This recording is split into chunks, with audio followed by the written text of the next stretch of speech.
Silakan. Baik, terima kasih Taufik di Angkasa Puri. Salam sejahtera dan salam satu Malaysia.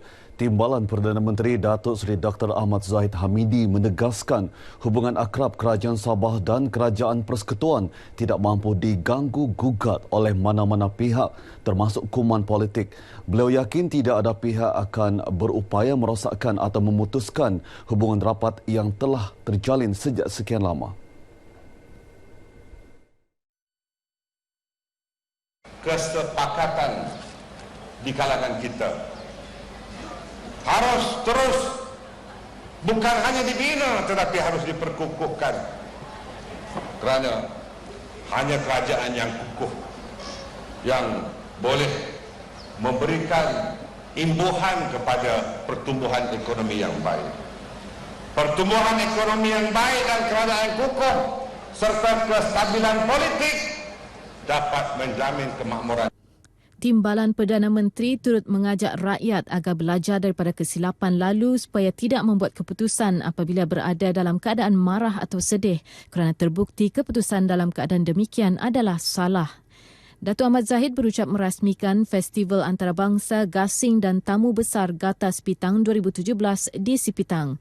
Turut hadir Ketua Menteri Datuk Seri Panglima Musa Haji Aman, Timbalan Ketua Menteri Datuk Seri Panglima Yahya Hussein, Menteri Perancangan Sumber dan Alam Sekitar 2 Sarawak Datuk Amar Awang Tengah Ali Hassan. Mengenai festival berkenaan, Datuk Ahmad Zahid berkata Kerajaan Persekutuan sentiasa mendokong serta menyokong penganjuran festival seumpama yang berjaya menyatukan rakyat pelbagai kaum dan etnik.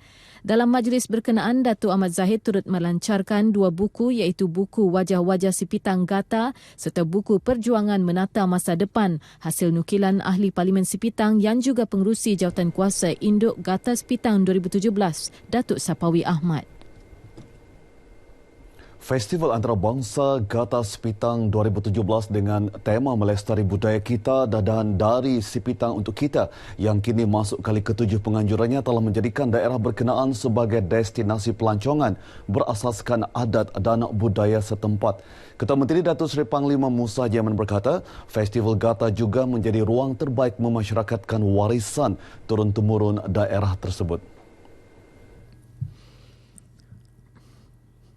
Festival seumpama juga menjadi platform memperkukuh perpaduan dalam kalangan rakyat sekaligus mengupayakan sumber ekonomi setempat khususnya di Sepitang. Kita di Sabah memang terkenal salah sebuah negeri yang unik di mana penduduknya terdiri dari berbagai suku, kaum, agama dan budaya. Bersatu padu, hormat menghormati, bertoleransi, saling bantu-membantu, bagaikan adik-beradik. Datuk Musa berucap demikian dalam majlis perasmian Gata Sepitang 2017 yang disempurnakan Timbalan Perdana Menteri Datuk Seri Dr. Ahmad Zahid Hamidi di Gata Square Sepitang. Sementara itu berucap dalam majlis sama pengerusi Jawatankuasa Induk Gata Sepitang 2017, Datuk Sapawi Haji Ahmad berkata penyertaan negara luar seperti Brunei Darussalam, Singapura dan Indonesia dalam penganjuran kali ini membuktikan festival 2 tahunan tersebut semakin terkenal serta diterima baik masyarakat antarabangsa. Perkembangan positif ini diharap dapat memacu perkembangan industri pelancongan negeri sekaligus mempopularkan Sepitang sebagai destinasi pelancongan menarik. Pelbagai acara menarik disediakan sepanjang temasya 3 hari berkenaan termasuk pertandingan gasing antarabangsa Sepitang, tamu besar, karnival muzik dan karnival makanan tradisi. Malam tadi turut berlangsung pertandingan nyanyian Gata Idol di pentas utama Gata Square Sepitang yang menyaksikan Noel Fatwa Marcos dari Ranau dinobatkan juara kategori solo, manakala kategori duo diungguli pasangan Mami dari Sepitang. Pemenang membawa pulang wang tunai RM4,000, trofi dan sijil. Noel Fatwa juga memenangi wang tunai RM500 untuk persembahan terbaik. 3 pelajar lelaki ditemukan mati lemas ketika menyertai program perkemahan sekolah di sebuah resort di Membakut pagi tadi.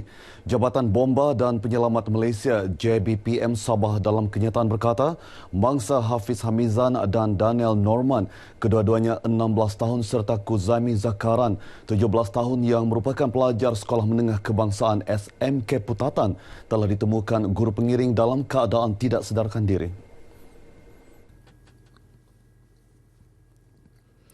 Ketiga-tiga mangsa dijumpai di satu laluan jungle trekking yang telah digenangi air di resort berkenaan kira-kira pukul 9.30 pagi. Menurut kenyataan itu, pihak Bomba menerima panggilan kecemasan pada pukul 9.40 pagi. Seorang mangsa telah dibawa ke Hospital Beaufort manakala dua lagi dibawa ke klinik daerah Membakut oleh guru pengiring sebelum pihak Bomba sampai di lokasi kejadian. Bagaimanapun, kesemua mangsa disahkan meninggal dunia oleh pihak hospital. Pasukan Bomba seterusnya membuat pemantauan di lokasi kejadian untuk memastikan tiada mangsa lain yang terlibat. Difahamkan seramai 120 pelajar dan 30 guru pengiring mengikuti program perkemahan tersebut. Program Gotong Royong Mega Bersepadu Perangi Edis dilaksanakan serentak di seluruh negara hari ini. Di Sabah, Gotong Royong diadakan di beberapa kawasan termasuk di daerah Putatan dan Kota Kinabalu.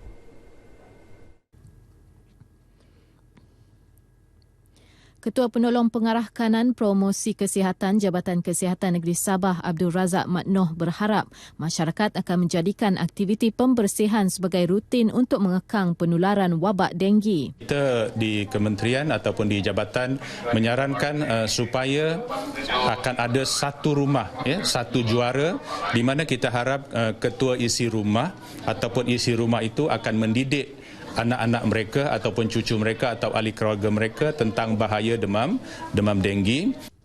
Beliau ditemui RTM ketika aktiviti gotong royong bersempena program Mega Bersepadu Perangi Edis di seluruh negara yang dijalankan di Kampung Cenderamata 2 Likas, Kota Kinabalu. Sementara itu, penduduk kampung yang ditemui percaya aktiviti berkenaan dapat meningkatkan kesedaran awam mengenai penjagaan kebersihan. Ini membuat satu pengajaran kepada kampung untuk mencegah pembuangan sampah-sampah di rata-rata tempat. Kebersihan adalah penting. Bukan saja di depan rumah, seluruh di belakang rumah lah kebersihan. Edis yang air yang betakung lah. Kita dapat bergotong royong membersihkan kawasan kita sendiri. Pasal itu satu kebersihan separuh daripada iman. Kita bersih supaya mencegah daripada denggi, satu daripada penyakit yang berbahaya. Dapat diteruskan dan orang kampung dapat memberi kerjasama sebab program ni amat penting kepada seluruh kampung. Program Gotong Royong Mega Bersepadu Perangi Edis ini diadakan antara lain bertujuan memupuk rasa tanggungjawab dalam komuniti bagi menghapuskan tempat-tempat pembiakan nyamuk Edis dan penularan wabak denggi. Sebanyak 150 vendor terkenal menyertai program Le Festival 5.0 yang kini sedang berlangsung di Sabah Trade Center, Likas, Kota Kinabalu. Program berbentuk karnival fashion kecantikan dan makanan itu diadakan selama 4 hari bermula semalam. Berucap merasmikan LiFest 5.0, Menteri Pembangunan Masyarakat dan Hal Ehwal Pengguna Negeri Datuk Hajat Jainab Ahmad Aid berkata, program tersebut merupakan platform bagi menggalakkan bidang keusahawanan dalam kalangan masyarakat, khususnya golongan muda. Ia juga dapat menjadi ruang mempromosi dan memasarkan produk usahawan tempatan dengan lebih meluas. Turut hadir menyaksikan perasmian tersebut Timbalan Pengarah Penyiaran Sabah Malinazia Haji Datu Julaspi. Bersempena dengan karnival ini, satu konsert mini turut diadakan malam tadi menampilkan combo RTM Sabah, artis terkenal tanah air dan artis tempatan Sabah. Antaranya Francis Landong, Esther Apollonius, Khairul Nizam Maskor dan Abby Cornelis. LiFest 5.0 yang turut mendapat kerjasama Kementerian Komunikasi dan Multimedia KKMM dan RTM diadakan dari pukul 10 pagi hingga 12 tengah malam. Sekian berita dari Sabah petang ini, teruskan dengan Taufik di Angkasa Puri. Silakan.